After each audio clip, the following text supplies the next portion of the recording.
Manual ইনকিউবেটরে সাধারণত এরকম দুটি কন্ট্রোলার লাগানো হয়, যেটিতে শুধু টেম্পারেচার কন্ট্রোল করে। এইভাবে তোয়ালে বিছিয়ে দিবেন, এইখানটাতে ডিম থাকবে। আপনি বাসায় বসে নিজে নিজেই মাত্র 190 টাকা খরচ করে একটি ইনকিউবেটর বা ডিম ফোটানো মেশিন তৈরি করতে পারেন। এই যে সার্কিটটি দেখছেন, এটা W1209 টেম্পারেচার সার্কিট। এই সার্কিটে ব্যবহার করেই কিন্তু একটি ডিম ফোটানো মেশিন তৈরি করা সম্ভব। চলুন হাতে কলমে দেখিয়ে দিয়ে এটা কিভাবে করবেন। সেমি অটোমেটিক ইনকিউবেটর এবং ফুল অটোমেটিক ইনকিউবেটরের প্রত্যেকটা পার্টস সম্পর্কে বর্ণনা দিব এবং এই পার্টসগুলি আপনার ইনকিউবেটরে কিভাবে ব্যবহার করলে ডিম ফোটার পার্সেন্টেজ বেড়ে যাবে এবং একটি পরিপূর্ণ ইনকিউবেটর আপনি তৈরি করতে পারবেন সে সম্পর্কে বিস্তারিত ধারণা দেওয়ার চেষ্টা করব। সুতরাং ভিডিওটা একটু লম্বা হতে পারে, মনোযোগ সহকারে দেখলে আপনারই উপকার হবে ইনশাআল্লাহ। আপনি যদি মার্কেট থেকে একটি ইনকিউবেটর বা ডিম ফোটানো মেশিন কিনতে যান, সেটা কিন্তু অনেক দাম পড়ে যায়। আর যদি আপনি যন্ত্রাংশ সংগ্রহ করে নিজে নিজে বাসায় একটি ইনকিউবেটর তৈরি করতে পারেন, সেটা কিন্তু অনেকটাই সাশ্রয় হবে। প্রথমেই বলে দেই, ইনকিউবেটর সাধারণত দুই কোয়ালিটির হয়ে থাকে, একটি সেমি অটো ইনকিউবেটর, একটি full automatic incubator.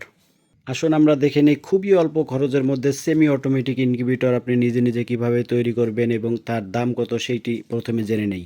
Semi auto ইনকিউবেটরের জন্য সবথেকে বেশি যে কন্ট্রোলারটি ব্যবহার হয় সেটার সার্কিট মডেল নাম্বারটি হলো W1209। এটা শুধুমাত্র টেম্পারেচার কন্ট্রোল করে থাকে। তাছাড়া অনেকে 3001 মডেলের বা 3002 মডেলের এই কন্ট্রোলারটাও কিন্তু ব্যবহার করে থাকে। এইটাও শুধুমাত্র টেম্পারেচার কন্ট্রোল করে থাকে। বাকি ডিম উল্টানো হাত দিয়ে করতে হয় এবং আর্দ্রতার জন্য পানি দিয়ে রাখতে হয়, পানি কমিয়ে বাড়িয়ে আর্দ্রতা মেনটেন করতে হয়। এবং ইনকিউবেটরের ভিতরে টেম্পারেচার দেখার জন্য সাধারণত এই টাইপের হাইড্রোমিটার কিংবা এই টাইপের ম্যানুয়াল মিটারগুলা ব্যবহার করা হয়। এইটাতে আপনি সহজে কিন্তু ইনকিউবেটরের ভিতরে কত তাপমাত্রা আছে সেটা আপনি দেখতে পারবেন। যদি সেমি অটো ইনকিউবেটরে তাপ এবং আর্দ্রতা দুইটাই মেশিন দ্বারা কন্ট্রোল করতে হয়, তাহলে আপনাকে এই জাতীয় কন্ট্রোলার নিতে হবে।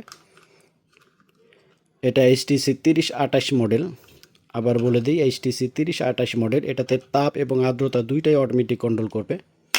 আর সেমি অটো ইনকিউবেটরে বেশিরভাগ সময় কিন্তু এই জাতীয় ছোট্ট ডিসি ফ্যান ব্যবহার হয়, 4 ইঞ্চি ডিসি ফ্যান, এগুলা বেশি ব্যবহার হয়ে থাকে। ইনকিউবেটরে তাপ আর্দ্রতা মেনটেন করার পাশাপাশি আরও কিছু ব্যাপার রয়েছে, যেমন ডিম উল্টানোর ব্যাপারটা রয়েছে। সেমি অটো ইনকিউবেটরে সেটা সকালে এবং বিকালে হাত দিয়ে ডিম উল্টিয়ে দিতে হয়। আর W1209 এই কন্ট্রোলারগুলো ডিসি অর্থাৎ 12 ভোল্ট ব্যাটারি থেকে চলবে। যদি আপনি কারেন্ট থেকে চালাতে চান তাহলে অ্যাডাপ্টার ব্যবহার করতে হবে। 3001 মডেল, 3002 এবং HTC 3028 মডেলটি সরাসরি কারেন্ট থেকে চালাতে পারবেন। সেমি অটো ইনকিউবেটরের বক্সটা আপনি ককসিট অথবা তক্তা দিয়ে অথবা কাঠ দিয়ে, হার্ডবোর্ড দিয়ে, মেলামাইনের বোর্ড দিয়ে, যা খুশি দিয়ে বানাতে পারেন। মাপটাই অ্যাকুরেট। আপনি কতটুকু বক্সে কতটুকু ফ্যান লাগাবেন, কতটুকু দূরত্বে লাইট লাগাবেন, সেইটাই বড় কথা। তো এইভাবে যদি মাপটা মেনটেন করে তৈরি করতে পারেন, তাহলে খুবই অল্প খরচের মধ্যে আপনি একটি সেমি অটো ইনকিউবেটর বাসায় নিজে নিজে তৈরি করে ফেলতে পারবেন। তার আগে চলুন যে সেমি অটো ইনকিউবেটর তৈরি করতে আমরা যা যা দেখালাম সেটার দামটাও বলে দিই। W1209 এই মুহূর্তে এই সার্কিটগুলির প্রাইস রয়েছে 190 টাকা মাত্র। শুধুমাত্র এই সার্কিটটি ব্যবহার করে একটি ডিম ফোটানো মেশিন তৈরি করা সম্ভব, তবে সেটা ডিসি থেকে চলবে, অর্থাৎ 12 ভোল্ট ব্যাটারি থেকে চলবে। যদি আপনি কারেন্ট থেকে চালাতে চান তাহলে আপনি এরকম 3001 মডেলের একটি সার্কিট লাগিয়ে দিবেন। 3001 মডেল, যেটা শুধু টেম্পারেচার কন্ট্রোল করবে, এইটার দাম 550 টাকা, আপডেট ভার্সন 550 টাকা। HTC 3028 মডেল, যেটা তাপ এবং আর্দ্রতা দুইটি কন্ট্রোল করবে, এইটার বর্তমান দাম রয়েছে 1490 টাকা। ডিসি ফ্যান রয়েছে 4 ইঞ্চি, এটার বর্তমান দাম রয়েছে 70 টাকা। ম্যানুয়ালি টেম্পারেচার দেখার জন্য টেম্পারেচার মিটার ব্যবহার করতে পারেন, মাত্র 80 টাকা দাম।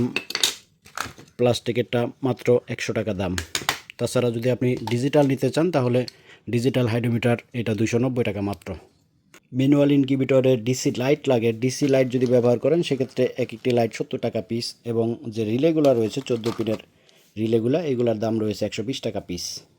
শুধু বিক্রিটা উদ্দেশ্য নয়, আপনারা যাতে প্রত্যেকটা পার্টস সঠিকভাবে সঠিক জায়গায় কাজে লাগাতে পারেন সেইটাও হাতে কলমে দেখিয়ে দিব। ম্যানুয়াল ইনকিউবেটরে সাধারণত এরকম দুটি কন্ট্রোলার লাগানো হয়, যেটিতে শুধু টেম্পারেচার কন্ট্রোল করে। আপনি আর্দ্রতা, পানি কমিয়ে বাড়িয়ে আর্দ্রতা মেনটেন করতে হবে। আর্দ্রতা কত আছে, কোন ডিমে কত রাখতে হয় সেটা আগে জেনে নেবেন, তারপরে এই হাইড্রোমিটার দেখতে পাবেন যে কত আর্দ্রতা রয়েছে। যদি আপনি বক্সটি এরকম ককসিটের বক্স দিয়ে তৈরি করেন তাহলে আপনি কন্ট্রোলার দুটি সামনে দিবেন।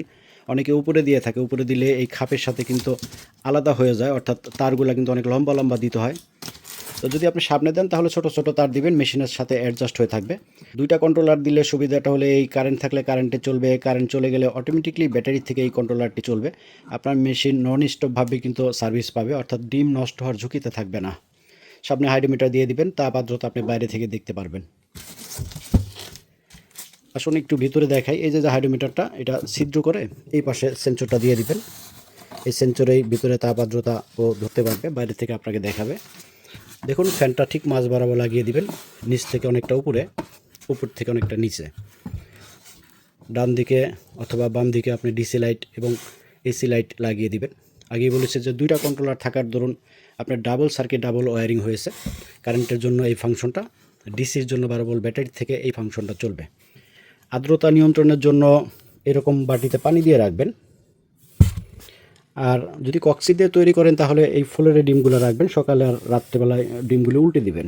সবথেকে ভালো হয় যদি আপনি এই জাতীয় একটি তোয়ালে নিচে বিছিয়ে দেন, এইভাবে তোয়ালে বিছিয়ে দিবেন, এইখানটাতে ডিম থাকবে। তবে সাবধান থাকবেন, লাইট থেকে একটু দূরে রাখবেন, প্রচণ্ড তাপ থাকে, এই তাপ থেকে যাতে কোনো দুর্ঘটনা না ঘটে, অর্থাৎ আগুন ধরে যাওয়ার সম্ভাবনা না থাকে, সেই দিকটা খেয়াল রাখবেন। এই কন্ট্রোলার বা সার্কিট দুটির তার আমরা ভিতরে দিয়েছি, তারটা আমরা ফয়েল পেপার দিয়ে ঢেকে দিয়েছি যাতে আলোটা প্রতিফলিত হয়। আর এর সংযোগের যে পাওয়ার কর্ডটি এখানে ছিদ্র করে আমরা বাইরে নিয়ে গিয়েছি, দেখতে পাচ্ছেন বাইরে থেকে, এখান থেকে দেখুন এইটা কারেন্টে চলে যাবে। আর এইটা লাল কালো ক্লিপ ব্যাটারিতে সংযোগ দিবেন।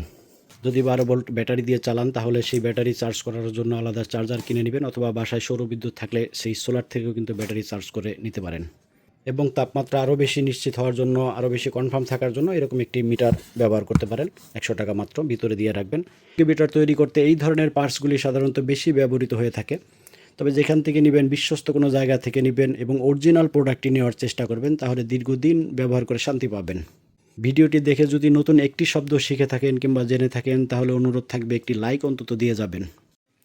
বন্ধুরা, আজকের ভিডিওতে সেমি অটো ইনকিউবেটর বা ম্যানুয়াল ইনকিউবেটর কী করে তৈরি করতে হয়, কী কী পার্টস লাগে সেইটি জেনে নিলেন। যদি আপনি ফুল অটোমেটিক ইনকিউবেটর কীভাবে তৈরি করতে হয়, কী কী পার্টস লাগে সেইটি জানতে ডিসক্রিপশনে লিঙ্ক দেওয়া থাকবে, সেইখান থেকে দেখে নেবেন প্লিজ।